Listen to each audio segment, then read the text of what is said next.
जय माता दी, जय महाकाल। मैं राजगुरु जी महाविद्या आश्रम में आप सभी का स्वागत करता हूं। आज हम बात करेंगे चांडालनी साधना प्रयोग। यह साधना 10 महाविद्या की 9वीं महाविद्या माँ मातंगी के स्वरूपों में से ही एक रूप है। माँ मातंगी का 16 स्वरूप है, जिसमें सुखमी है, राज मातंगी है, तेल मातंगी, हृदय मातंगी, श्यामा मातंगी। उसी तरह माँ के एक स्वरूप, इसको उचिष्ट चांडालनी का भी कहा गया है।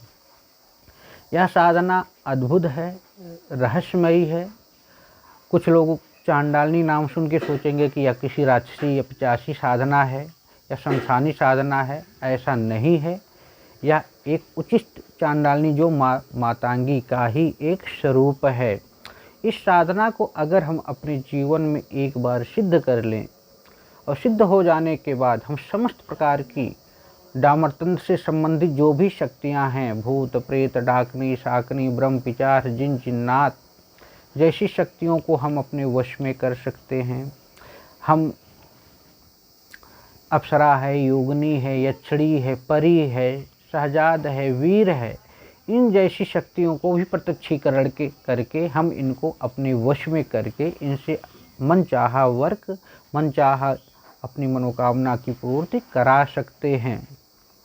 ये साधना थोड़ा कठिन है, लेकिन उतना कठिन भी नहीं है जितना होनी चाहिए अन्य साधनाओं की अपेक्षा। इस साधना को आप अपने घर में भी रह के कर सकते हैं। थोड़ा उग्र है, लेकिन उतनी उग्र भी नहीं है कि आपको डर और भय उत्पन्न हो इस साधना से।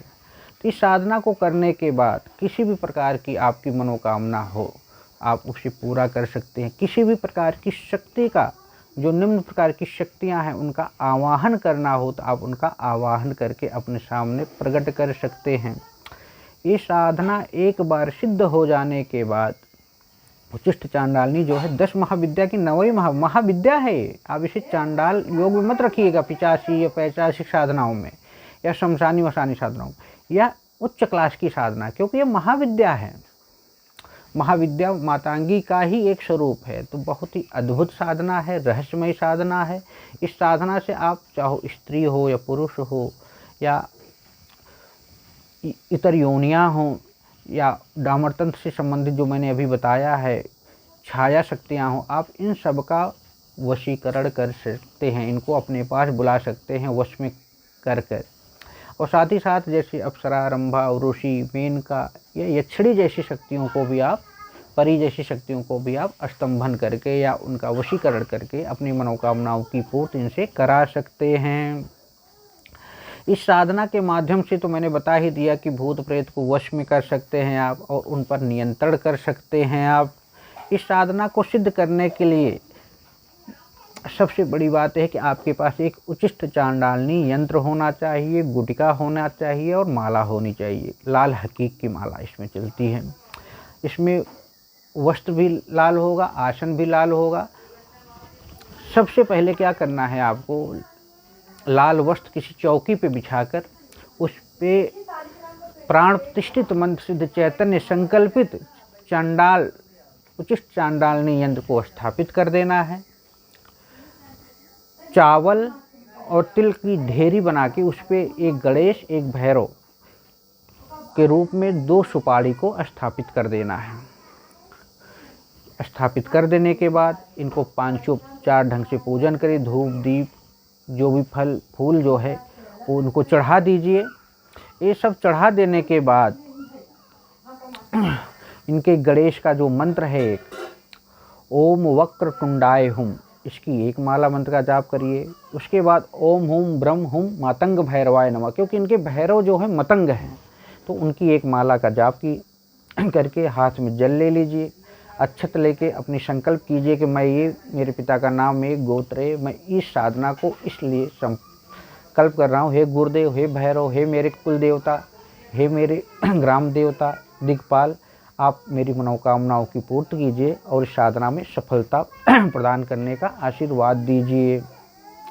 तो अपने कुल देवता का आवाहन, अपने भैरव का तो आवाहन कर ही लिया आपने, ग्राम देवता का आवाहन, दिक्पाल का आवाहन, इन सब का आवाहन करके, पितरों का आवाहन करना है आपको। इन सब का आवाहन करके आपको साधना स्टार्ट करनी है। इस साधना को कोई भी स्त्री, कोई भी पुरुष, कोई भी सन्यासी है, गृहस्थ है, साधक है, सभी कर सकते हैं। सामग्री प्राण प्रतिष्ठित होना चाहिए, इतना याद रखिए। इस साधना को आप किसी भी शुभ मुहूर्त से स्टार्ट कर सकते हैं। अष्टमी हो तो अति उत्तम है, पंचमी हो तो अति उत्तम है, या एकादशी हो तो भी आप कर सकते हैं, या किसी अमावस्या से भी इस साधना को आप शुरू कर सकते हैं। इस मंत्र को आप जो मैं बताऊंगा उसको आप रात को भी कर सकते हैं, दिन में भी कर सकते हैं, दोपहर को भी कर सकते हैं। लेकिन एक ध्यान रखना, इसमें ये साधना 21 दिन की है। इसमें स्नान नहीं करना है, मात्र आपको 7 माला मंत्र का जाप करना है पर डे। कितना? 7 माला मंत्र का जाप करना है, स्नान नहीं करना है आपको। स्नान नहीं करेंगे तो अच्छा है, अगर नहीं चल पाता है तो बीच में दूसरे, चौथे, 5वें दिन आप स्नान कर सकते हो। अगर आप 7 माला भी नहीं कर सकते हो तो 3 माला करके भी आप इस साधना में सिद्धता पा सकते हो। 21 दिन की साधना है। इस साधना को आपको जूठे मुँह ही करना है। भोजन करने के बाद कुल्ला नहीं करना है, जूठे मुँह ही साधना को संपन्न करना है, क्योंकि उचिष्ट चांडालनी साधना प्रयोग है। इस साधना को आप 21 दिन में 3 माला या 7 माला के माध्यम से संपन्न कर सकते हैं, और इससे अपनी मनोकामनाओं की आप पूर्ति कर सकते हैं। या एक प्रत्यक्षीकरण साधना है, आप करेंगे तो खुद ही जानेंगे। तो इसमें आपको ध्यान को भटकाने नहीं देना है। याद रखो, जितनी एकाग्रता होगी, समर्पण होगा, उतनी तेज़ी से ये साधना सिद्ध होगी। 21वें दिन आपको तिल से, गुग्गल से, हड़ताल से, देसी घी से हवन कर देना है। और जब माँ का स्वरूप या धुएं के रूप में या किसी के रूप में आए तो उनसे वचन ले लेना है। आप देखेंगे कि साधना के माध्यम से आपकी समस्त प्रकार की इच्छाएं पूरी होंगी। समस्त प्रकार की वाणी प्राणियों को आप वश में कर सकते हैं, देवताओं को भी वश में कर सकते हैं। कोई दिक्कत हो, परेशानी हो तो आप हमसे या हमारे महाविद्या आश्रम चैनल से संपर्क कर सकते हैं, या आप अपने आसपास किसी योग गुरु से भी इसके बारे में मार्गदर्शन ले सकते हैं। इसी के साथ अब मैं आप लोगों से विदा लेता हूं। इसी तरह आप लोग हमारे महाविद्या चैनल को सब्सक्राइब करें, लाइक करें, शेयर करें। कोई दिक्कत परेशानी हो तो कमेंट करें या फ़ोन पे बात करें। हमारा संपर्क नंबर है 9958417249। जय माता दी, जय महाकाल।